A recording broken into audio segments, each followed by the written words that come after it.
નમસ્કાર સાથી મિત્રો, એક્ઝામ સાથી ચેનલમાં આપ સૌનું હાર્દિક સ્વાગત છે. સાથે વિડીયો ગમે તો લાઇક, શેર અને કોમેન્ટ કરજો, અને ચેનલ પસંદ પડે તો સબસ્ક્રાઇબ જરૂર કરજો અને તમારા મિત્રો જોડે પણ શેર કરતા રહેજો.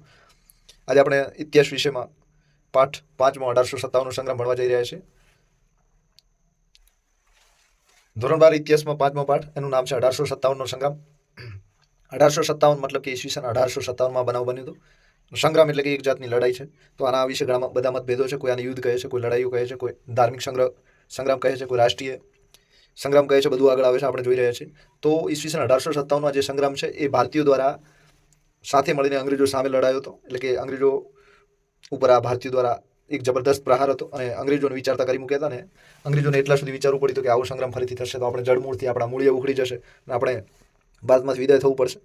તો ઈસવીસન 1857નો સંગ્રામ એ ભારતીય પ્રજા દ્વારા જે અંગ્રેજી શોષણખોર રાજ્ય ચલાવતા હતા અંગ્રેજો, એમને અપાયેલો એક મહાન પડકાર હતો. એક જબરદસ્ત જવાબ હતો કે અંગ્રેજોએ બહુ ભારે આના પર વિચાર કરવો પડ્યો હતો. સાથે ઈસવીસન 1757થી લગભગ 100 વર્ષના અંગ્રેજી શાસનને તેણે હચમચાવી મૂક્યું. એટલે કે 100 વર્ષનું 1857માં અંગ્રેજો શાસનને પૂરા 100 વર્ષ થયા હતા. એને આ શાસનની જડો ખૂબ જામી ગઈ હતી. આવા 100 વર્ષના શાસનને પણ હચમચાવી મૂકે એવો આ સંગ્રામ હતો. 1757માં તમે જાણો છો કે પ્લાસીના યુદ્ધથી અંગ્રેજોએ સત્તા મેળવવાનું ચાલુ કર્યું હતું. સાથે ભારતની પ્રજામાં આજે 1857નો સંગ્રામ લડાયો એની અસર આજે પણ આપણે જોઈએ છીએ અને એના વિશે ઘણી બધી કથાઓ, મહાકથાઓ કહેવાય છે. સાથે વિદેશી શાસને ભારત ભૂમિ પરથી ઉખેડી નાખનાર ભારતનો આ પ્રથમ સ્વાતંત્ર્ય સંગ્રામ હતો, એ તમારે યાદ રાખવાનું છે. તો ભારત ભૂમિ પરથી વિદેશી શાસનને ઉખાડવા માંગતો હતો એવો આ સંગ્રામ હતો. અને બન્યું એવું કે આપણે ભારતની ભૂમિ પરથી તો 1857માં અંગ્રેજોને વિદાય ન આપી શક્યા, પરંતુ અંગ્રેજો માટે આ સંગ્રામને રોકવો એક મોટો પડકાર હતો. સાથે 1857નો જે આ સંગ્રામ છે એને ભારત ભૂમિ પરથી અંગ્રેજોને ઉખેડવા માટેનો પ્રથમ સ્વાતંત્ર્ય સંગ્રામ હતો એવું વીર સાવરકરે કહ્યું છે. બરાબર, બધાને યાદ રાખવાનું છે, પરીક્ષામાં પૂછાયું છે. તો પ્રથમ સ્વાતંત્ર્ય સંગ્રામ કોણે કહ્યું? તો કે વીર સાવરકરે. કોને કહ્યું? તો કે 1857નો જે સંગ્રામ થયેલો એને વીર સાવરકરે સ્વાતંત્ર્ય સંગ્રામ તરીકે ઓળખાવ્યો હતો. તમામ ભારતીય રાજા હોય, જાગીરદાર હોય, કારીગર હોય, ખેડૂત હોય, સૈનિક હોય, કે અન્ય હિન્દુ હોય કે મુસ્લિમ હોય, સૌએ પોતાની તાકાત મુજબ આમાં જરૂરી યોગદાન આપ્યું હતું. એટલે કે લડાઈમાં ભાગ ભજવ્યો હતો અને ગમે તે રીતે પ્રદાન કર્યું હતું. અને બધા એકઠા થઈને બ્રિટિશરો સામે જોરદાર રીતે લડ્યા હતા. સાથે યુરોપના બે સૌથી મોટા રાષ્ટ્રોની પ્રજા જેટલી પ્રજાએ અને તેના વિસ્તાર જેટલા મોટા વિસ્તારમાં ભારતીય પ્રજાએ સર્જેલી આ અનોખી યશ ગાથા છે. તો યુરોપના બે મોટા દેશો ફ્રાન્સ છે, સાથે બ્રિટન પણ છે. તો આવા બે મોટા દેશોના વિસ્તાર અને એમની વસ્તી જેટલા લોકોએ આમાં ભાગ લીધો હતો. એટલે કે ઇંગ્લેન્ડનું તો કાંઈ આવે નહીં એટલા લોકોએ સંગ્રામમાં ભાગ લીધો હતો. એટલે કે આ પણ એક યુદ્ધ જેવું હતું. સાથે આમાં શહીદોએ પોતાના રક્તથી, એટલે કે પોતાની લોહીની ધારાઓ વહાવી હતી અને આઝાદી માટે ભારતને ગુલામીની બેડીઓમાંથી ભારત હંમેશા માટે છૂટું થાય, આઝાદ થાય, સ્વતંત્ર થાય, એના માટે શહીદોએ પોતાની લોહીની ધારાઓ વહાવી હતી અને ભારત માટે બહુ પ્રયત્ન કર્યા હતા. સાથે આખો દેશ એક વિદેશી શાસન, એમનું જે વિદેશી શાસન સામે વિરોધ હતો, એ આર્થિક શોષણ કરતા હતા એમના સામે પણ વિરોધ હતો. સામાજિક ભેદભાવો હતા કાળા ગોળાના, એટલે કે કાળા અને ગોરા વચ્ચે ખૂબ ભેદભાવો હતા. સાથે લશ્કરી ભેદભાવો હતા. ભારતીય સૈનિકોને બહુ ઓછો પગાર મળતા, પછી સુબેદારથી ઉપર કોઈ હોદ્દો ક્યારે મળ્યો ન હતો. એટલા માટે આ બધા એવા 1857ના સંગ્રામ થવા પાછળના જવાબદાર કારણો હતા. તો આ કારણો આગળ આવશે, આપણે કરશું ચર્ચા. સાથે આ બધા ભારતીય લોકો જે આ સ્વાતંત્ર્ય સંગ્રામમાં ભાગ લીધો હતો, જેને વીર સાવરકરે પ્રથમ સ્વાતંત્ર્ય સંગ્રામ કહ્યો છે ભારતનો, એ અંગ્રેજી શાસનને હટાવવા માટે બધા ભારતીય લોકો કટિબદ્ધ હતા.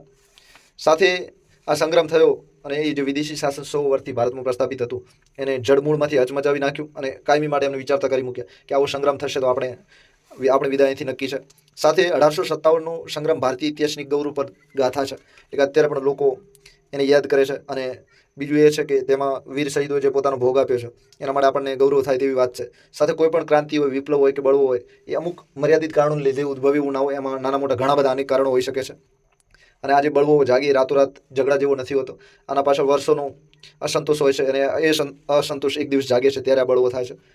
સાથે કેટલાક ઇતિહાસકારોએ 1857ના સંગ્રામનું મુખ્ય કારણ સૈનિક અસંતોષ તથા ચરબીવાળી કારતૂસો વાપરવા અંગેની આજ્ઞા બતાવેલ છે, પણ એ જરાય સાચું નથી. તો 1857નો સંગ્રામ જે ભારતમાં થયો હતો એમાં રાજકીય દમન હતું. એટલે કે અંગ્રેજો દ્વારા જે ભારતીયોને ત્રાસ અપાતો હતો એ હતું. બીજું વહીવટી ગેરવ્યવસ્થા હતી. તો અંગ્રેજો પોતાના વેપાર લાભ અને પોતાને ફાયદો થાય, નફો થાય વેપારમાં, એ માટે શાસન બધું કરતા હતા. અને એમાં જે વહીવટ હતો એમાં ખૂબ જ ભ્રષ્ટાચાર થતો હતો. બીજું લશ્કરી અસંતોષ હતો. તો જે ભારતીય લોકો હતા સૈનિક તરીકે એમને ભારે અંગ્રેજો સામે અસંતોષ હતો. તો સૈનિકોને એક તો પગાર ઓછા હતા, પછી પ્રમોશનની કોઈ તક નથી, એટલે કે બઢતી બિલકુલ ન મળતી અને વધારે સુવિધા સુધી જઈ શકતા. સાથે બહાર યુદ્ધ લડવા માટે પણ બળજબરીથી મૂકવામાં આવતા હતા. સાથે પરાધીનતાનું દુઃખ હતું. એટલે કે આજ ગુલામીની બેડીઓમાં ભારતીયો ઝઘડાયેલા હતા, એમનું મનમાં દુઃખ હતું. સાથે એમનું આર્થિક શોષણ ભારે થતું હતું. એટલે કે આપણા વેપાર ધંધા ઉદ્યોગો બધા પડી ભાગ્યા હતા. પછી ભારતના જે રૂપિયા હતા એ બધા બ્રિટનમાં ભેગા કરતા હતા અંગ્રેજો. સાથે સામાજિક ભેદભાવ હતા. તો સમાજમાં આ જે અંગ્રેજો હતા એ ભારતીયોને એવું કહેતા કે અંગ્રેજો તો રાજા છે, એમને શાસન કરો. એ શાસન કરવા માટે સર્જાયેલા છે. બીજું એ કે અંગ્રેજોને સલામી મારો. તો આવા સામાજિક ભેદભાવો ઘણા હતા. સાથે બીજા કાળા અને ગોરાના ભેદભાવો પણ હતા. એટલે કે રંગભેદની નીતિ પણ અંગ્રેજો ખૂબ ચલાવતા હતા. સાથે રાષ્ટ્રીય સંસ્કૃતિ તથા ધર્મની ભારે ઉપેક્ષા થતી હતી. તો અંગ્રેજો સૈનિકો સાથે સાથે ધર્મના ગુરુઓ પણ લઈને આવ્યા હતા. એટલે કે પાદરીઓ લાવ્યા હતા. આ પાદરીઓએ ધર્મ પરિવર્તન કરવા માટે, હિન્દુ અને પારસી બનાવવા માટે, ઈસાઈ બનાવવા માટે ખૂબ પ્રયત્નો કર્યા હતા. એટલે કે ધર્મનો મામલો પણ આમાં હતો. અને ભારતીયોને ધર્મને એ નીચા દેખાડતા હતા અને વારંવાર ભારતીય ધર્મની ઉપેક્ષા કરતા હતા. સાથે ધાર્મિક અસહિષ્ણુતા પણ હતી. શાસિતોના શાસનમાં યોગ્ય હિસ્સો આપવાનો ઇનકાર.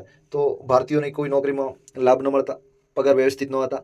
પછી સંસદ, વિધાનસભા, પછી જે કાયદા બનાવતા એમાં ભારતીયોને જરા હિસ્સો ન મળતો, જરા ભાગીદારી ન હતી. અને આ રીતે ભારતના લોકો ભારતમાં અન્યાયનો ભોગ બનતા હતા. એવા અનેક કારણોના લીધે 1857નો સંગ્રામ થયો. બરાબર. તો એના પાછળ બધા જ કારણો જવાબદાર હતા. બધા કારણો તમારે યાદ રાખવાના છે. હજુ આ કારણો વિસ્તારથી આપણે ચર્ચા કરીશું. સાથે આ જે સંગ્રામ થયો એમાં અમેરિકાની તમે ક્રાંતિ 1772માં અમેરિકાની ક્રાંતિ થયેલી. પછી ફ્રાન્સની તમે ક્રાંતિ જાણો છો, શ્વેત ક્રાંતિ. પછી ઇટાલીમાં મોજીનીની જે આતંકવાદી હુમલા થયેલા એ પણ ક્રાંતિ ઇટાલીની તમે જાણો છો. રશિયાના જાર શાસન વિરુદ્ધ 1905માં ક્રાંતિ રવિવારના રોજ થયેલી એ પણ તમે જાણો છો. પછી આયર્લેન્ડના લોકોએ પણ આયર્લેન્ડ ઇંગ્લેન્ડમાં સામેલ હતું અને આયર્લેન્ડવાળાએ બ્રિટિશરોને જોરદાર જવાબ આપ્યો હતો. સાથે આફ્રિકા અને એશિયાના ઘણા ખરા દેશોના સ્વાતંત્ર્ય સંગ્રામો જ ઘણા બધા આ જે ઉપરના કારણો આપણે જોયા બધા કારણોને લીધે ઉદ્ભવ્યા હતા. એમ આ ભારતીય સંગ્રામ હતો પણ એ પણ આવા કારણોને લીધે ઉદ્ભવ્યો હતો. એટલે કે રાતોરાત નહોતો થયો. તો આમાં સેંકડો વર્ષોનો અસંતોષ હતો. એના લીધે આ 1857નો સંગ્રામ થયેલો. સાથે ઈસ્ટ ઇન્ડિયા કંપનીના છેલ્લા ગવર્નર જનરલ તરીકે જે હતા, એટલે કે ઈસ્ટ ઇન્ડિયા કંપનીના છેલ્લા ગવર્નર જનરલ કોણ હતા? તો કે લોર્ડ કેનિંગ. બરાબર. તેનું નામ કેનિંગ હતું. એ ભારતમાં 1856માં આવ્યો હતો અને 1857માં સંગ્રામ થયો ત્યારથી એમણે ગવર્નર જનરલ જે બનાવવાનું હતું એ બંધ કર્યું હતું. બરાબર. એટલે કે આ છેલ્લા ગવર્નર જનરલ હતા, એમનું નામ હતું કેનિંગ. તો આ કેનિંગ જ્યારે 1856માં ભારતમાં આવ્યો ત્યારે કેનિંગે નજર જોયું અને એને શંકા જાગી કે હું ઈચ્છું છું કે ભારતમાં મારો સમય શાંતિપૂર્ણ હોય. એટલે એને વહેમ હતો કે મારો સમય અહીં શાંતિપૂર્ણ વીતે એમ નથી. મને લોકો હુમલો બીજો મારા ઉપર કરી શકે એમ છે. સાથે બ્રિટિશરો ઉપર પણ હુમલો કરી શકે એમ છે. એટલે કે એને એમ હતું કે ભારતમાં મારો સમયગાળો શાંતિપૂર્ણ હોય. હું એ નથી ભૂલી શકતો કે ભારતનું આકાશ અત્યારે શાંત છે. એટલે કે આજના દિવસે હું આવ્યો એ દિવસે મને શાંત દેખાય છે. પરંતુ ક્યારે આ અસંતોષનું નાનું વાદળ, ભલે તે એક હાથના માપનું હોય, એટલે કે એક વેંતનું ભલે આ વાદળ મને દેખાતું હોય, આજે ભલે કે શાંત દેખાતું, પણ આ વાદળ મોટું થશે ધીમે ધીમે અને ફાટીને આ બધા અંગ્રેજો છે એ આપણને બધા અંગ્રેજોને વરખી જશે. એવું આ અસંતોષનું વાદળ કેનિંગને દેખાતું હતું. તો કેનિંગે જેવો ભારતમાં ગવર્નર જનરલ તરીકે પ્રવેશ કર્યો ત્યારે એણે આ વિધાન કરેલું અને એણે મનમાં એને ભારે શંકા હતી કે આવું ભારતમાં ભારતીયો એમનામાં ભારે અસંતોષ છે અને અંગ્રેજોના આ રીતે. તો કેનિંગે આ વિધાન જે કરેલું બિલકુલ સાચું હતું કે અત્યારે ભલે આ વાદળ, નાનકડું વાદળ એકદમ શાંત દેખાતું હોય, પરંતુ એક વેંતનું વાદળ ફાટીને ક્યારેક વિસ્તૃત થશે અને આ વાદળમાં અસંતોષ સમાયેલો છે. એટલે કે ભારતીયોમાં ભારે અસંતોષ છે અને આ અસંતોષ એટલો બધો છે કે બધા અંગ્રેજો જેટલા બધા છે બધાને ભરખી જશે.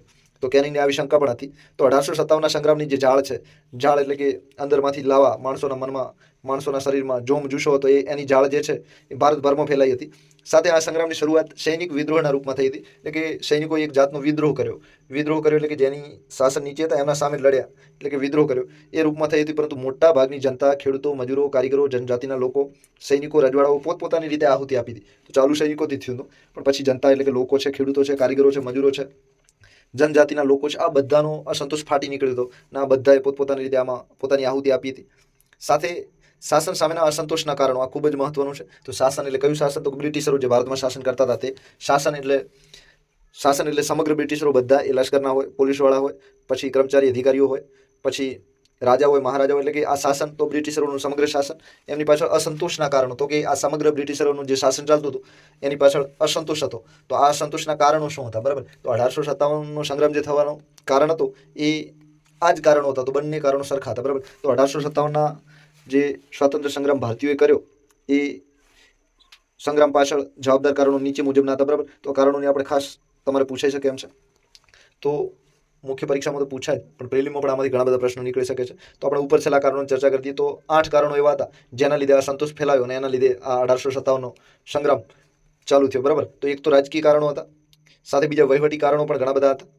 ત્રીજું અંગ્રેજો દ્વારા થતું ભારતીયોનું આર્થિક શોષણ હતું, ત્રીજું આ કારણ છે. ચોથું સામાજિક કારણ છે.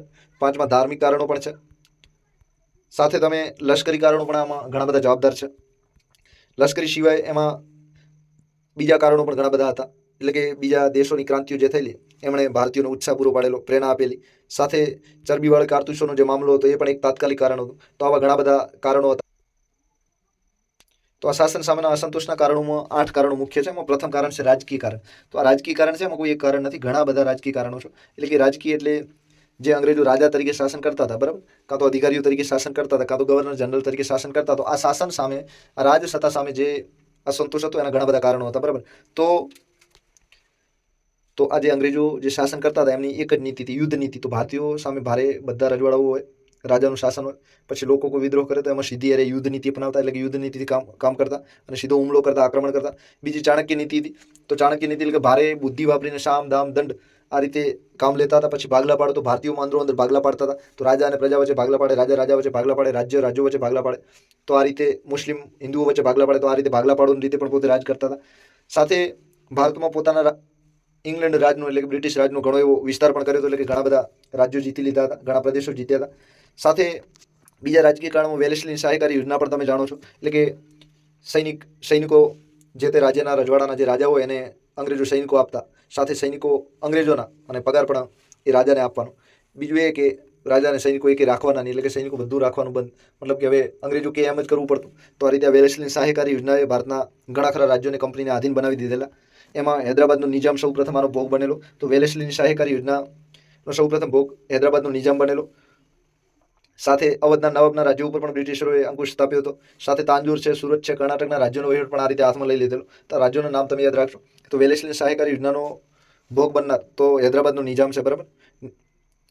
નિજામુલ મુલ્ક એનું નામ હતું, આપણે જોયું હતું હૈદરાબાદની સ્થાપના વખતે. તો હૈદરાબાદના નિજામ સાથે અવધના નવાબ પણ આનો ભોગ બન્યો હતો. સાથે તાંજોર રાજ્ય તમિલનાડુમાં આવેલું છે, બરાબર. તો ભરતનાટ્યમની જે કળા છે એના માટે તાંજોર ખૂબ જાણીતું છે. સાથે સુરત અને કર્ણાટક રાજ્યોના બધા રાજ્યોનો વહીવટ પણ વેલેસ્લી સહાયકારી યોજના મારફત લીધો. બીજા અન્ય કારણોને લીધે પણ આ રીતે ભારતના રાજ્યોને ખાલી કરેલા અને એમનો વહીવટ ઝડપી લીધેલો. સાથે મરાઠી સત્તાના કેન્દ્રો છે, પૂના છે, બરાબર. પૂનામાં પેશવા રાજ કરતા હતા. પછી ઇન્દોર છે, ગ્વાલિયર છે, નાગપુર છે, આ બધાને આ રીતે અંગ્રેજોએ હચમચાવી મૂકેલા અને મરાઠાઓને ભારે હેરાન કરેલા. સાથે હેસ્ટિંગે વેલેસ્લીનું વિસ્તારવાનું કાર્ય પણ આગળ ધપાવ્યું હતું. હેસ્ટિંગે પણ આ જ કર્યું હતું અને ઘણા બધા રાજ્યોને બ્રિટિશ સત્તામાં સામેલ કર્યા હતા. તો બધા રાજકીય કારણો છે, બરાબર. તો એમાં યુદ્ધ નીતિ છે, ચાણક્ય નીતિ છે, ભાગલા પાડવાનું કામ છે, વેલેસ્લીની સહાયકારી યોજનાનું કામ છે. સાથે ડેલહાઉસી યુદ્ધો પણ કર્યા, ગેરવહીવટનું બહાનું પણ આપ્યું, દેવા પેટે એટલે કે જે દેવું ચડ્યું એની પણ વાત કરી. સાથે દત્તક પુત્ર લેવાનો અધિકાર હતો એ પણ નામંજૂર કર્યો. તો આ ડેલહાઉસીને જે ખાલસા નીતિ હતી એમાં ડેલહાઉસી 4 બહાના આપીને લોકોના રજવાડા ખાલી કરેલા, એટલે કે રાજસત્તા પરથી રાજાઓને હટાવેલા. તો એમાં પહેલું બહાનું હતું યુદ્ધો કર્યા એમના સામે. બીજું ગેરવહીવટના બહાના હેઠળ કે તમારા રજવાડામાં ખૂબ ભ્રષ્ટાચાર ચાલે છે એમ કરીને ખાલી કરેલા. ત્રીજું દેવું એમના પર ચડેલું, એ દેવાના હિસાબ રૂપે રાજ્ય સીધું હડપી લીધું. ચોથું દત્તક પુત્ર લેવાનો અધિકાર નામંજૂર કરીને પણ રાજ્ય હડપી લીધા, એટલે કે જે રાજાને પુત્ર સંતાન ના હોય એનું રાજ્ય સીધું હડપી લેતા, એટલે કે તમે દત્તક નહીં લઈ શકો. દત્તક નથી એટલે કોઈ રાજા નથી એટલે અંગ્રેજો રાજા છે. આ રીતે અનેક રાજ્યોને ખાલસા કરી લોર્ડ ડેલહાઉસી ભારતના બ્રિટિશ સામ્રાજ્યમાં જોડી દીધા. સાથે આ રાજ્યો સૌપ્રથમ આનું ભોગ સતારા બન્યું હતું. પછી બીજું જેતપુર છે, ત્રીજું સંબલપુર, ચોથું બઘાટ, ઉદયપુર, ઝાંસી, નાગપુર, અવધ, બધા જ રાજ્યોનો આમાં સમાવેશ થાય છે. તો આ રીતે સૌપ્રથમ સતારાને ડેલહાઉસીએ ખાલસા કરેલું. પછી જેતપુર, સંબલપુર, બઘાટ, ઉદયપુર, ઝાંસી, નાગપુર ને અવધ, આ બધા નામ યાદ રાખજો. પરીક્ષા વિકલ્પ તરીકે પૂછાઈ શકે છે કે કયા કયા રાજ્યોને ખાલસા કરેલા. સાથે એવું પણ પૂછાય છે ડેલહાઉસીની કઈ નીતિ હેઠળ રાજ્યોને હડપી લીધેલા, તો ખાલસા નીતિ, બરાબર. સાથે એવું પણ પૂછાઈ શકે છે એવા કયા 4 બહાના હતા જેના હેઠળ ડેલહાઉસી રાજ્યોને ખાલસા કરેલા. તો યુદ્ધો છે, ગેરવહીવટનું બહાનું છે, દેવા હેઠળ છે, દત્તક પુત્ર લેવાનો અધિકાર નામંજૂર કરેલ. તો આપણે યાદ રાખજો. પછી વેલેસ્લીની સહાયકારી યોજના યાદ રાખજો. એમાં હૈદરાબાદના નિજામ છે, અવધ છે, તાંજોર, સુરત, કર્ણાટક, બધા રાજ્યો યાદ રાખજો. સાથે પૂનામાં જે પેશવા હતા એ પેશવા બાજીરાવ બીજાના દત્તક પુત્ર નાના સાહેબનું પેન્શન પણ, એટલે કે વર્ષે એમને જે પેન્શન આપવામાં આવતું 17 લાખ 18 લાખ જેવું જે હતું એ, અને ઝાંસીની રાણી લક્ષ્મીબાઈને તેમના રાજ્યથી વિમુખ એટલે કે દૂર પણ કરવામાં આવ્યા હતા. સાથે આ ઉપરાંત ડેલહાઉસીનું ઇનામ કમિશન નિમી ઘણા જમીનદારીની જમીનો જપ્ત કરી દીધી હતી. તો આ ઇનામ કમિશન હતું, ઇનામમાં પુરસ્કાર આપવાના પણ અંગ્રેજો એના બદલે ઇનામમાં દંડ આપતા હતા અને ઘણા બધા જમીનદારોની જે જમીનો હતી એ જપ્ત કરી લીધી. તો ઇનામ કમિશન કોણ લાવેલું? તો કે ડેલહાઉસીના વખતમાં આવેલું. આમ ડેલહાઉસીની ખાલસા નીતિ એ રાજાઓ છે, એટલે કે ઝાંસીના રાજા છે, નાના સાહેબ છે, આ બધા રાજાઓ સાથે જમીનદારો છે. તો ઇનામ કમિશન હેઠળ જમીનદારી બધી જે હતી હડપી લીધેલી તથા લોકોને પણ અસંતોષની પરાકાષ્ઠાએ પહોંચાડ્યો હતો. આથી લોકોમાં એવી લાગણી થયેલી કે રાજા મહારાજાઓ જો આ રીતે હેરાન થતા હોય તો આપણી રાંક પ્રજાને તો અંગ્રેજો ધારે કરી શકે છે, બરાબર. તો આ અનેક રાજકીય કારણો હતા જેના લીધે 1857 જે સંગ્રામ છે એ ફાટી નીકળ્યો, બરાબર. તો રાજકીય કારણોમાં બધા કારણો તમે યાદ રાખજો. ખાસ કરીને અંગ્રેજોની નીતિઓ. હવે વહીવટી ખામીઓ, તો જે વહીવટ કરતા હતા, શાસન કરતા હતા, એમાં ઘણી બધી ખામીઓ હતી, બરાબર. એ પણ એક કારણ હતું જેના લીધે 1857નો સંગ્રામ ફાટી નીકળેલો. તો 8 કારણો જેવા છે, મોટા મોટા 8. એમાં બીજું કારણ છે તો કંપનીના શાસન જે ચાલતું તેમાં હિન્દુઓને એવું ખાસ કાંઈ જ નહોતું મળ્યું, એટલે કે ભારતીય લોકોને કાંઈ જ નહોતું મળ્યું, જેના લીધે અંગ્રેજોમાં વિશ્વાસ પેદા થાય, કંપનીમાં વિશ્વાસ પેદા થાય, અને એના લીધે ભારતીયોને કોઈ લાભ ન મળવાના લીધે ભારતીયોમાં ભારે અસંતોષ હતો. સાથે બીજું એમનું જે શાસન ચલાવતા હતા એમાં તમામ ઊંચા હોદ્દાઓ પર અંગ્રેજો હતા, એટલે કે હિન્દુઓને સાઈડ પર રાખ્યા હતા, બાજુ પર રાખ્યા હતા. હિન્દુઓને તમામ ઊંચા હોદ્દા પર જરાય ચાન્સ ન મળતો, અને અંગ્રેજો ઊંચા હોદ્દા પર એમની નિમણૂક થતી હતી. એટલે કે ભારતમાં આવીને અંગ્રેજો શાસન કરતા હતા ને એમાં ભારતીયોને ખુદ ભાગ લેવા નહોતો મળતો, નોકરી નહોતી મળતી.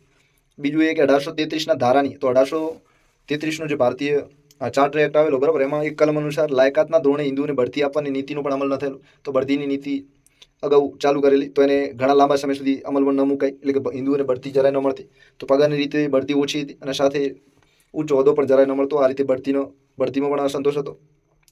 આના લીધે શિક્ષિત હિન્દુઓમાં ભારે નિરાશા વ્યાપી કે અંગ્રેજો ઊંચા હોદ્દા પર ચડી શકે છે, ઊંચા પગથિયા ચડી શકે છે, અને ભારતીયોને એકેય પગથિયાની બઢતી મળતી નથી. આ ભારતીયો માટે મોટી અન્યાયની વાત છે. સાથે અંગ્રેજોએ સ્થાપેલી વહીવટી વ્યવસ્થા લોક અભિમુખ, એટલે કે લોકો માટે મદદરૂપ થાય એવી જરાય નહોતી. એટલે કે એમનો અંગ્રેજોને ભારે લાભ થાય, વેપારમાં નફો થાય, એના માટે એ નીતિ, એના માટે વહીવટ હતા, એના માટે શાસન હતું, એના માટે કાયદા હતા. એટલે કે લોકો માટે જરાય કાયદા ન હતા. સાથે અંગ્રેજોની કડક મહેસૂલી નીતિ, તો ભારતીયોને કોરડાથી મારવામાં આવતા, ડરાવવામાં આવતા, ધમકાવવામાં આવતા, એમની સંપત્તિ હડપી લેવામાં આવતી. તો એમની અંગ્રેજોની મહેસૂલ નીતિ હતી એ બહુ કડક હતી. સાથે સાંજનો સૂર્ય હાથમાં એના પહેલાં જો પેલું જે મહેસૂલ આવે જમા ન કરાવે તો એમની જમીનદારી બીજાને આપી દેવામાં આવતી, એટલે કે બીજાને હરાજી કરી દેવામાં આવતી. સાથે આ કડક મહેસૂલી નીતિ સાથે સામાન્ય તથા ગરીબ વર્ગ પર નંખાયેલો ભારે કરવેરો, એટલે કે મહેસૂલ અને બીજા કર ઘણા બધા લાગતા હતા. મીઠા પર પણ કર લગાવેલો, તમે જાણો છો, એટલે કે ભારે કરવેરા હતા. સાથે ખર્ચાળ ન્યાય પદ્ધતિ, એટલે કે ન્યાય માંગવો એ ભારતીયો માટે ખૂબ મુશ્કેલ હતો, ખૂબ ખર્ચો થતો હતો. સાથે સ્થિર અને લાંચ રૂશ્વતખોર વહીવટ, એટલે કે વહીવટમાં ઘણો બધો ભ્રષ્ટાચાર ચાલતો હતો. અને આ બધા જ કારણો હતા જેના લીધે લોકોમાં ભારે અસંતોષ હતો. સાથે પોલીસ તંત્ર પણ નિષ્ક્રિય હતું, એટલે કે અંગ્રેજો માટે જ કામ કરતું હતું. અંગ્રેજોનો જાસૂસ બનીને ભારતીયોને પકડાવવાનું કામ કરતું હતું, ભારતીયોને હેરાન કરતું હતું, લાઠીચાર્જ કરતું હતું. તો આ રીતે પોલીસ તંત્ર પ્રત્યે પણ લોકોને ભારે અસંતોષ હતો. સાથે સાચો અપરાધીઓ એ ક્યારેય ન પકડાતો, અને જે નિર્દોષ લોકો હોય એમને પકડવામાં આવતા, એમને હેરાન કરવામાં આવતા. સાથે જે સરકાર હતી એ સરકારનો એક જ હેતુ હોય, લોકોની સેવા કરવી, અને આ અંગ્રેજો આ જ હેતુ ભૂલી ગયા હતા. ક્યારે લોકોની સેવા કરવાનું સપનામાં નહોતું વિચાર્યું, એટલે કે પોતાની લોકોની સેવા કરવાની જવાબદારી એમણે ક્યારેય નથી સ્વીકારી. અને સાથે આમાં લોકોની આટલી બધી પરેશાનીઓ વધી, એના લીધે 1857નો સંગ્રામ થયેલો. તો આ બધી શાસનની ખામીઓ છે, વહીવટની ખામીઓ છે.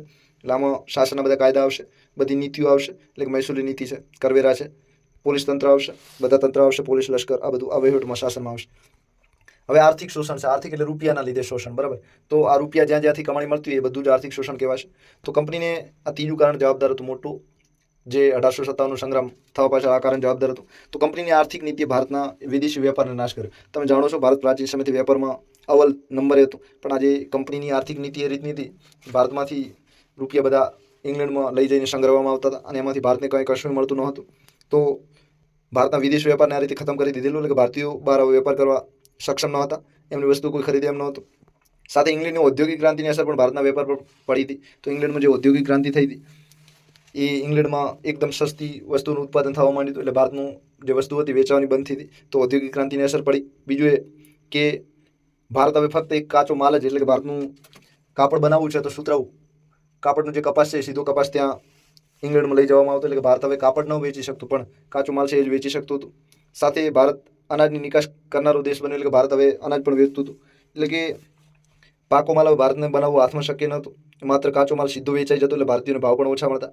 સાથે કંપનીની સ્થાપના થઈ ત્યારે એના અગાઉ ભારત પાસે ઘણા બધા ઉદ્યોગો હતા, પણ કંપનીની સ્થાપના સાથે ભારતના બધા ગ્રામીણ ઉદ્યોગો, એટલે કે ગામમાં ચાલતા ઉદ્યોગો, પછી હસ્તકલા કારીગરના, એટલે કે હાથની કારીગરીથી ચાલતા બધા ઉદ્યોગો છે, સાથે વિદેશ વેપાર છે, આ ત્રણેય બાબતો ખતમ થઈ ગઈ, એટલે કે આ બધું નામશેષ રહી ગયું. એમાં જે કમાણી આવક હતી, ધંધા વેપાર હતા, બધું બંધ થઈ ગયું. સાથે ભારતને પોતે કાચો માલ પ્રાપ્ત કરવા માટેની એક સંસ્થા સમજતા કે આ એવી સંસ્થા છે કે અહીંથી કાચો માલ ભરપૂર મળશે, એટલે કે ભારતના કાચા માલને ભરપૂર એ લૂંટતા. સાથે તૈયાર માલ, બીજું એ કે એમણે આ કાચો માલ ઇંગ્લેન્ડમાં લઈ જતા, ત્યાં વસ્તુ બનાવતા, અને એમાંથી જે કાપડ ને બધી જે વસ્તુ બનતી એ બધી જ વસ્તુ ભારતમાં વેચવામાં આવતી. બોલો, ભારતનો કાચો માલ અહીંથી લઈ જાય, પછી વસ્તુ અંગ્રેજો બનાવે, એ જ વસ્તુઓ વધારે નફો કમાઈને અંગ્રેજો ભારતમાં જ વેચે, બરાબર. તો આ રીતે માલ વેચવાનું બજાર પણ ભારત બની ગયું હતું. સાથે અઢળક જે ભારતીયોની ધન સંપત્તિ હતી એ ઇંગ્લેન્ડમાં ઘસડાઈ ગઈ હતી, એટલે કે અંગ્રેજો લૂંટી લેતા હતા, ત્યાં સીધા ઇંગ્લેન્ડમાં જતી હતી. એટલે કે આ જે વસ્તુઓ વેચતા એના રૂપિયા ભારતીયો ઇંગ્લેન્ડવાળાને આપતા, એટલે કે આ કમાણી બધી ઇંગ્લેન્ડમાં જતી. સાથે હિન્દનો ખેડૂત છે, કારીગર છે, આ બધા ભાંગી પડ્યા હતા. ખેડૂત ઉપર ભારે મહેસૂલી કરવેરા હતા. કારીગરોને પણ વેપાર કરવાની છૂટ નહોતી. અને સાથે અંગ્રેજોના અનેક સાધનોના લીધે કારીગરો પણ ભાંગી પડ્યા હતા. વળી ઇંગ્લેન્ડથી ભારત આવતા કાપડ અને માલ ઉપર સરકારની નજીવી જકાત હતી. જકાત એટલે જે સીમાઓ છે એ સીમા પર સરહદો છે, સરહદો પર જે ટેક્સ લાગે એને જકાત કહેવાય. બરાબર, તો કે આ સરહદ પર જે માલ આવતો એના ઉપર જે ઉત્પાદન વેરો લાગે, પછી સીમા કર લાગે એને જકાત કહેવાય. બરાબર, તો આ જકાત આવતા કાપડ અને માલ ઉપર નજીવી હતી.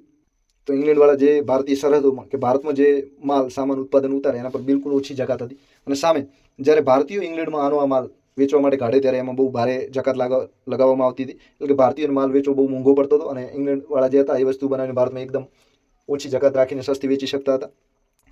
જ્યારે ભારતથી ઇંગ્લેન્ડનું કાપડ અને માલ ઉપર ભારે જકાત લેતી હતી, એટલે કે ઇંગ્લેન્ડવાળા ભારતીય વસ્તુ ઉપર વધારે જકાત લેતા હતા. સાથે ઇંગ્લેન્ડનો માલ ભારતમાં આ રીતે એકદમ સસ્તો પડતો હતો. એટલે અંગ્રેજોનો પોતાનો ફાયદો થાય એ રીતે આ જકાત લગાવતા હતા. એટલે કે અંગ્રેજો એકદમ સસ્તી વસ્તુ ભારતમાં વેચતા અને ભારતીયોને એની એ વસ્તુ ઇંગ્લેન્ડમાં વેચવી તો એનો ભાવ વધારે જકાતના લીધે એ વસ્તુ બહુ મોંઘી થતી. એટલે કે ભારતની વસ્તુઓ વેચવાની કોઈ શક્યતા હતી નહીં અને જકાત સસ્તી રાખીને પોતે જ વસ્તુ વેચતા હતા. સાથે આ રીતે ભારતના ઉદ્યોગ ધંધા એક વસ્તુ વેચાવાના ના લીધે ઉત્પાદન ઓછું થઈ ગયું. આ રીતે ઉત્પાદન ન થતાં કમાણી ન મળી. આ રીતે ઉદ્યોગ ધંધા પડી ભાગ્યા. સાથે વેપાર અને ઉદ્યોગના કેન્દ્ર સમાન ઢાકા બાંગ્લાદેશનું છે, પછી મુર્શિદાબાદ છે પશ્ચિમ બંગાળનું, સુરત છે જરીકામ માટે જાણીતું ગુજરાતનું, મદુરાઈ છે તમિલનાડુનું. આ બધા શહેરો કોઈ કાપડ માટે જાણીતા હતા. આ બધા ખતમ થઈ ગયા. સાથે ખેતી છે, ઉદ્યોગ છે અને વેપાર આ પણ નાશ પામ્યો. સાથે નોકરીઓ, પોતાના દેશમાં જ સારી નોકરી ન મળતા એમને ઓછો પગાર મળતો હતો. તો આ રીતે પણ એમને ઓછા પગારના લીધે ભારે આર્થિક નુકસાન થતું હતું. સાથે ભારતીય રજવાડાના નાશથી રાજ દરબાર હતા એ પણ બંધ થઈ ગયા. નાગરિક અને સૈનિક નોકરીઓમાં પણ હિન્દુઓને યોગ્ય સ્થાન આપવામાં આવતું નહોતું. તો નાગરિક અને સૈનિકની નોકરીઓ છે, નાગરિક એટલે કે ક્લાર્કની નોકરીઓ, તલાટીની છે, આ બધી સૈનિકની નોકરીઓ છે એટલે કે લશ્કરી નોકરી છે, એમાં પણ હિન્દુઓને સ્થાન નહોતું મળતું. સાથે ન્યાયતંત્રમાં પણ ભારતીયોને સામાન્ય પદ પણ નહોતા મળતા. આથી બેરોજગારી અને ગરીબી પણ ખૂબ હતી નોકરી ન મળવાના લીધે. વળી ઈસ્ટ ઇન્ડિયા કંપનીના સમયમાં 1801થી 1855 સુધીમાં વેપાર, ધંધા, ઉદ્યોગ, ખેતી બધું પડી ભાગવાના લીધે ભારે દુષ્કાળો ઘણા બધા પડ્યા હતા. એટલે કે દુષ્કાળ એટલે કે કાળ, બરાબર, અનાજની તંગી ભારે સર્જાય અને દુષ્કાળ કહેવાય. જેના લીધે હિન્દુઓનું સામાજિક અને આર્થિક જીવન પણ બદલાઈ ગયું હતું. એટલે કે ભૂખમરી વ્યાપી ગઈ હતી. અને આવા દુષ્કાળના લીધે ભારતીયો ભૂખે મરતા હતા અને લાખો લોકોનો મોત આ દુષ્કાળમાં થયા હતા. અને આ દુષ્કાળ પીડિતમાં લોકોને જરા અનાજ, રૂપિયા છે, આ રીતે કોઈ પણ રીતે બ્રિટિશરોએ જરાય બ્રિટિશ કંપની મદદ નહોતી કરી. તો આ રીતે ભારતીયોની આર્થિક બેમાલી આપણે જોઈ શકીએ છીએ. તો આ આર્થિક શોષણ પણ આ રીતે અંગ્રેજોએ કર્યું હતું. એના લીધે 1857નો સંગ્રામ થયો હતો. લોકોને આજે અસંતોષ પેદા થયો એના ત્યારે એમણે સંગ્રામ ના છૂટકે કરવો પડેલો. પછી ચોથું કારણ છે સામાજિક અને ધાર્મિક. બરાબર, સામાજિક એટલે જે સમાજ સાથે સંકળાયેલા હોય અને ધાર્મિક એટલે જે ધર્મના લીધે ઉદ્ભવતા હોય એવા કારણો છે. તો સામાજિક કારણમાં આપણે વિલિયમ બેન્ટિંગનું શાસન તમે જાણો છો, 1924થી 28, 29 સુધી હતું. તો વિલિયમ બેન્ટિંગના શાસનકાળ પછી હિન્દમાં ઝડપથી પાશ્ચાત્ય સુધારાના વાયરાઓ ફૂંકાવા લાગેલા. તો પાશ્ચાત્યમાં જે સમાનતા છે, બંધુતા છે, એકતા છે, સ્વતંત્રતા છે, આ બધા વાયરાઓ ભારતમાં પણ ફૂંકાવા લાગેલા. અને એના લીધે સદીઓ જૂની જે ભારતની સમાજ વ્યવસ્થા હતી, તો સમાજ વ્યવસ્થા તમે જાણો છો 4 પ્રકારની હતી, એ માળખામાં પણ ભંગાણ પડવા લાગેલું. સાથે કંપની શાસકોએ દાખલ કરેલા સમાજ સુધારાના જે કાયદાઓ હતા, જે સમાજ સુધારા હતા, એ પણ જે રૂઢિચુસ્તતામાં માનનારા ભારતીયો હતા એમના માટે આ કાયદાઓ પચાવવામાં ખૂબ જ મુશ્કેલ હતા. માટે જે રૂઢિચુસ્ત સમાજ હતો, રૂઢિચુસ્ત અમુક માનનારા ભારતીયો હતા, એ અંગ્રેજોને શંકાની નજરે જોતા હતા. સાથે અંગ્રેજ શાસકોના સતી પ્રથા છે, બાળ હત્યા છે, બાળ લગ્ન પર પ્રતિબંધ મુક્ત કાયદાઓ તથા વિધવા વિવાહને કાયદેસર ગણતા કાયદાઓએ ભારતને રૂઢિચુસ્ત સમાજે તેમની ધાર્મિક અને સામાજિક વ્યવસ્થામાં મોટો હસ્તક્ષેપ ગણ્યો હતો. અને આ રીતે અંગ્રેજો પ્રત્યે અસંતોષ આમાં પણ વધ્યો હતો. એટલે કે સામાજિક ક્ષેત્ર પણ ઘણો બધો વધ્યો હતો. તો આ સતી પ્રથા, બાળ હત્યા, સતી પ્રથા પર પ્રતિબંધ મૂકેલો, જેનાથી ભારતીય કોમો ભારે અંગ્રેજો પર ક્રોધિત હતી. પછી બાળ હત્યા, દીકરીને દૂધ પીતી કરવાનો રિવાજ હતો, એ પ્રત્યે પણ અંગ્રેજોએ બંધ કરેલી આ પ્રથા. એના લીધે સાથે નાના લગ્ન થતા હતા, એ પણ રિવાજ એમણે બંધ કરેલા. તો આ બધા જ અંગ્રેજોના જે કાયદાઓ આને લગતા હતા એના લીધે ભારતીયોમાં ભારે અસંતોષ પેદા થયેલો. સાથે સનાતન કાળથી ચાલી આવતી સમાજ વ્યવસ્થા પર એક જાતનો અંગ્રેજોનો પ્રહાર હતો. સાથે હિન્દુ, મુસ્લિમ અને ખ્રિસ્તી ધર્મો વટલાવવા માટે જ કરવામાં આવ્યા હોય તેવું બધાને લાગતું હતું. તો અંગ્રેજો ભારતીયોને ખ્રિસ્તી બનાવી રહ્યા હતા એવું ભારતીયોને લાગતું હતું. સાથે ખ્રિસ્તી ધર્મ પ્રચારકો જે હતા એ એટલે કે પાદરીઓ ધર્મ પરિવર્તન માટે ખૂબ પ્રયત્ન કરતા હતા. હિન્દુ અને મુસ્લિમોને ખ્રિસ્તીઓ બનાવવા માંગતા હતા. સાથે હિન્દુ મુસ્લિમોનો જે ધર્મ હતો એમનો પણ એમણે ખૂબ વિરોધ કરેલો. ખ્રિસ્તી ધર્મ પ્રચારકો એટલે કે આ જે પાદરીઓ હતા એમને સૈનિકોનું, સરકારનું, પોલીસનું તમામ જાતનું રક્ષણ, ટેકો મળી રહેતો હતો. અને આ રીતે ઈસ્ટ ઇન્ડિયા કંપનીના જે 1857ના આર.ડી. મેંગલેજ હતા, ઈસ્ટ ઇન્ડિયા કંપનીના અધ્યક્ષ હતા, બરાબર. એનું નામ હતું આરડી મેંગલેજ.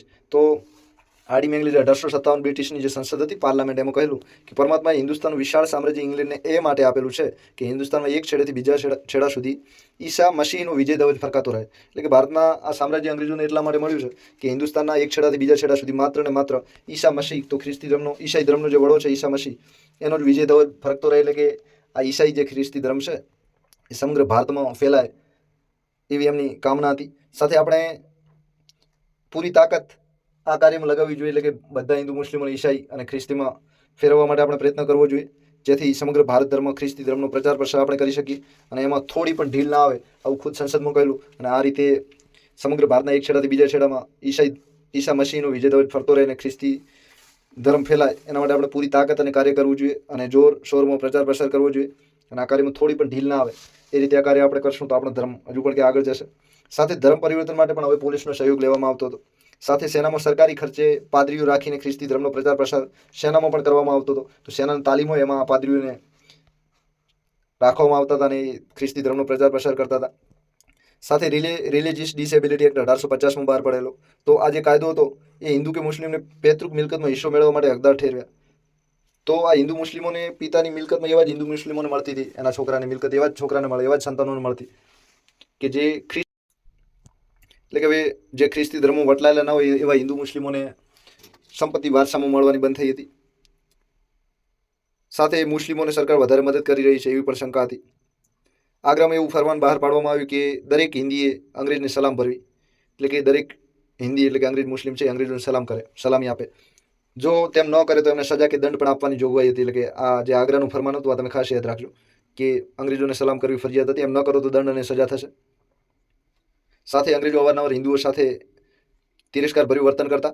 ખ્રિસ્તી પાદરીઓ ભારતમાં અંગ્રેજી શિક્ષણ આપતી ઘણી બધી શાળાઓ ખ્રિસ્તીઓએ ખોલી હતી અને આ જે શાળાઓ ખોલી હતી એમાં જે શિક્ષણ આપવામાં આવતું હતું એમાં ખ્રિસ્તી ધર્મનું શિક્ષણ ફરજિયાત બનાવવામાં આવ્યું હતું. તો આવી શાળાઓ 1833 1859 વચ્ચે ઘણી બધી ખોલાઈ હતી અને એમાં ખુલ્લેઆમ ખ્રિસ્તી ધર્મનો પ્રચાર કરવામાં આવતો હતો. સાથે શાળા એકલીની પણ જેલ છે, લશ્કરી મથક હોય, સરકારી કચેરી હોય, ત્યાં પણ ખ્રિસ્તી ધર્મનો પ્રચાર પ્રસાર કરવામાં આવતો હતો.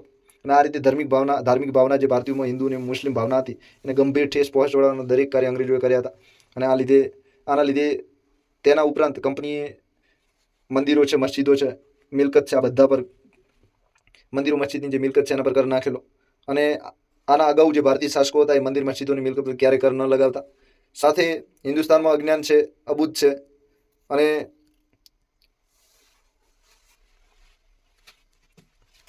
એવું પણ અંગ્રેજો કહેતા હતા. અને ધર્મને વહાલો ગણતા જનસમુદાય એટલે કે આ જે ભારતીયો છે ધર્મને પોતાના પ્રાણ કરતાં પણ વધારે વહાલો ગણતા હતા. અને આ રીતે ધર્મને અંગ્રેજો જેટલા ઠેસ પહોંચાડવાનો પ્રયત્ન કર્યા એના લીધે ભારતીયોમાં રોષ અને નફરતની લાગણી ઘણી બધી જન્મી હતી. હવે આ સામાજિક અને ધાર્મિક કારણો ઉપરાંત લશ્કરી કારણો પણ જવાબદાર હતા જેના લીધે 1857નો સંગ્રામ થયેલો. તો લશ્કરી કારણોમાં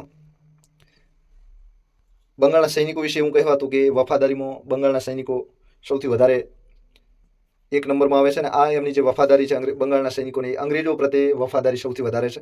સાથે બીજું એ પણ હતું કે અંગ્રેજો સામે જ્યારે લડવાનું આવ્યું ત્યારે આ બંગાળના સૈનિકો જ લડ્યા હતા. એટલે કે અંગ્રેજોનો વિરોધ કરવામાં પણ એ સૌ પ્રથમ હતા. અને અંગ્રેજોની પ્રત્યે વફાદારી નિભાવવાની હોય એટલે કે અંગ્રેજો વતી લડવાનું હોય કે અંગ્રેજો સામે લડવાનું હોય, બંનેમાં બંગાળના સૈનિકો આગળ હતા. એટલે કે આ એક કોયડો છે હજુ ઉકેલી શકાયો નથી કે બંગાળના સૈનિકો આવું કેમ કરતા હતા.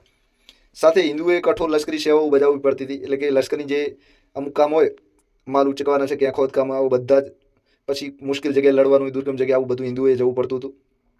હિન્દુઓ એટલે કે ભારતમાં રહેતા, બરાબર, હિન્દુ મુસ્લિમ બંને આવે. સાથે હિન્દુ સૈનિકોના પગાર છે, ભથ્થા છે, સગવડ છે, બધા જ અંગ્રેજોના સૈનિક કરતાં ઘણા બધા ઓછા હતા. એટલે પગાર ઓછા મળતા, ભથ્થા પણ ઓછા મળતા. સાથે વિશેષ સેવા, કોઈ ખાસ કામ કરે, ક્યાંય યુદ્ધ કરવા જાય તો અંગ્રેજોને જે દૈનિક એટલે કે રોજનું જે ભથ્થું મળતું એ ભથ્થું ભારતીય સૈનિકો કરતાં ઘણું વધારે હતું. ને ભારતીય સૈનિકોને ઘણું બધું ઓછું ભથ્થું એટલે કે 3 થી 4 ગણું ઓછું આપવામાં આવતું હતું. સાથે પાછળથી પોતાના દેશમાં આ કામ માટે ક્યાંય એક રાજ્યમાંથી બીજા રાજ્યમાં ગયા હોય તો આ ભથ્થું તો એ બિલકુલ બંધ કરી દીધેલું. એટલે કે હવે 1 રૂપિયો પણ ના આપતા. વળી 25 થી 30 વર્ષની વફાદાર પૂર્વકની સેવા બદલ ભારતીય સૈનિકોમાં વધારેમાં વધારે એમની બઢતી થતી તો સુબેદાર બની શકતા. એટલે કે 30 વર્ષની નોકરી હોય અને સુબેદારનું પદ મળે એટલે કે સબ ઇન્સ્પેક્ટર જેવી પોસ્ટ છે, બરાબર, એનાથી નીચે, અને જેનો માસિક પગાર માત્ર 60 થી 70 રૂપિયાનો હતો. એટલે કે ભારતીય સૈનિક 25-30 વર્ષની આખી નોકરી દરમિયાન 60 થી 70નો પગાર સુધી પહોંચી શકે અને સુબેદાર સુધી બઢતી મળે, એનાથી વધારે બઢતી ન મળે.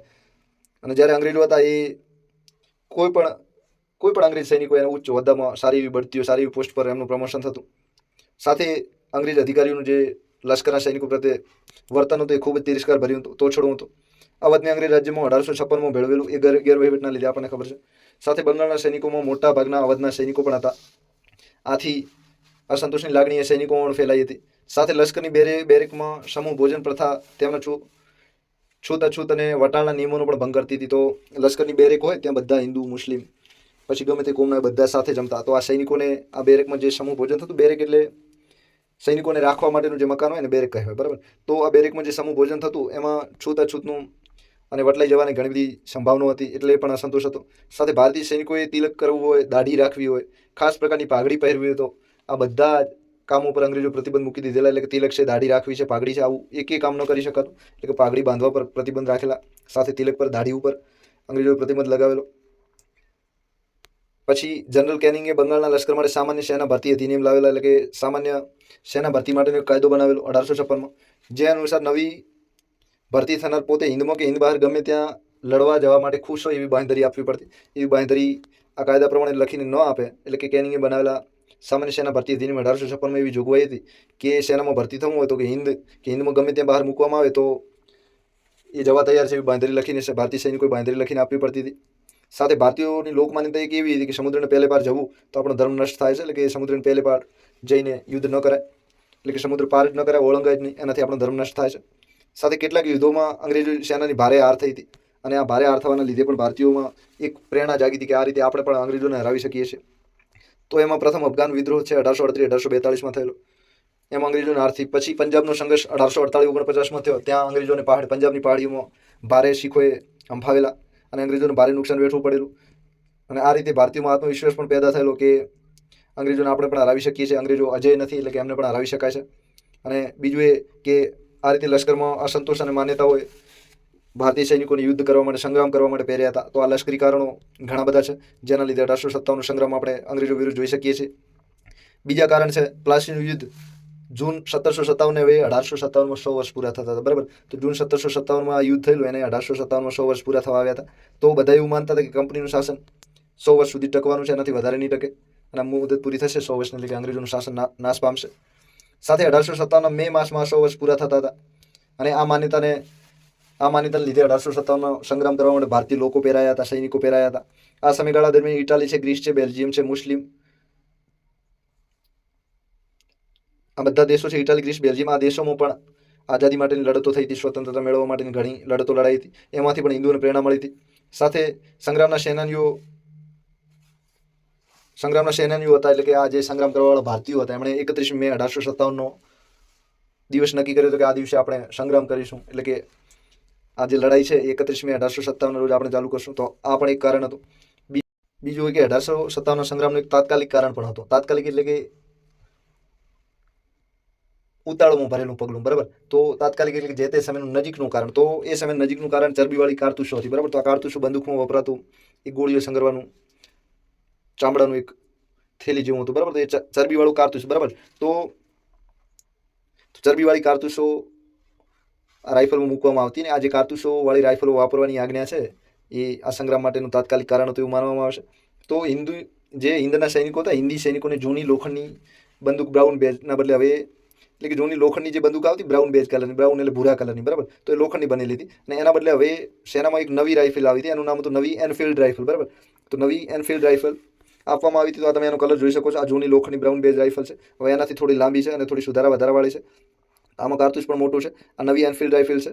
તો આ નવી જે રાઇફલ છે આ જોઈ શકો છો તમે. આ રાઇફલમાં કારતૂસના ઉપરનો ભાગ કેપ, એટલે કે ટોપી જેવો જે ભાગ હતો એ ઉપરનો ભાગ તમારે આ ઉપર અહીં તમે ભાગ જોઈ શકો છો, બરાબર, જ્યાંથી ઘોડો પાડવાનો આવે. તો એ ભાગને હવે દાંત વડે તોડવાનો હતો, અને આ અરસામાં જાન્યુઆરી 1857ના બંગાળ સેનાના કારતૂસો બનાવવામાં એવું કહેવામાં આવતું કે આ જે ટોપીવાળો ભાગ છે ઉપરનો કારતૂસનો, જે દાંતથી તોડવાનો છે, એમાં ગાય અને ડુક્કરની ચરબીનો ઉપયોગ થાય છે, બરાબર. એવી અફવા પણ ફેલાઈ હતી.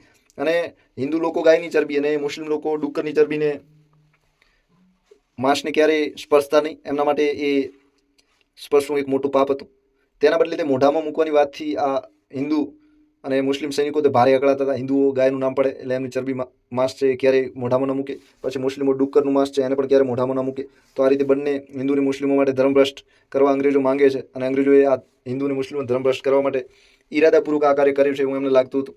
તો અને આ જે કારતૂસમાં ચરબી છે એ ચરબીવાળી વાત પણ સાચી હતી, એમાં જરાય ખોટું નહોતું. અને એના માટે આ હિન્દુઓને પાકું લાગતું હતું કે હિન્દુને મુસ્લિમોનો ધર્મ ભ્રષ્ટ કરવા માટે જ અંગ્રેજોએ આ એક કાવતરું કરેલું છે. અને આ વાત સાચી છે. અંગ્રેજી ઇતિહાસકાર જેનું નામ છે સર જોન, એ પણ લખે છે કે આ ચીકણો મસાલો બનાવવામાં ગાય અને ડુક્કરની ચરબીનો ઉપયોગ કરવામાં આવતો હતો, તેમાં બિલકુલ શંકા નથી. એટલે કે એ વાત પણ સાચી છે, એ જરાય અફવા નથી. એટલે કે ધર્મ ભ્રષ્ટ કરવાનો અંગ્રેજોને એક પ્રયત્ન હતો. અને સિપાહીઓએ તે કારતૂસો વાપરવાનો ઇનકાર કર્યો અને ત્યારથી આ વિદ્રોહની શરૂઆત પણ થયેલી. બરાબર, ઓકે, થેન્ક યુ, આપ સૌનો આભાર. હવે બીજા ભાગમાં આપણે 1857 સંગ્રામની શરૂઆત ક્યાંથી થઈ અને વિકાસ ક્યાંથી થયો તે જોશું. તો તમે આ બધા કારણો જોઈ શકો છો. તાત્કાલિક કારણમાં નવી એનફિલ્ડ રાઇફલમાં જે કારતૂસો હતી એ કારતૂસને દાંતથી તોડવાની, તેમાં ગાયને ડુક્કરની ચરબીવાળી વાત છે. પછી ઘણા બધા કારણો તમે જોયા, એમાં સામાજિક ધાર્મિક છે, તાત્કાલિક કારણ છે, લશ્કરી કારણો છે, આર્થિક શોષણ છે, વહીવટી ખામીઓ છે. બધા જ કારણો યાદ રાખશો રાજકીય કારણો સાથે, જે આપણને પ્રિલિમ્સ અને મેન્સ બંનેમાં ખૂબ ઉપયોગી થશે. થેન્ક યુ, આભાર આપ સૌનો. ચેનલ સબસ્ક્રાઇબ જરૂર કરતા રહેજો.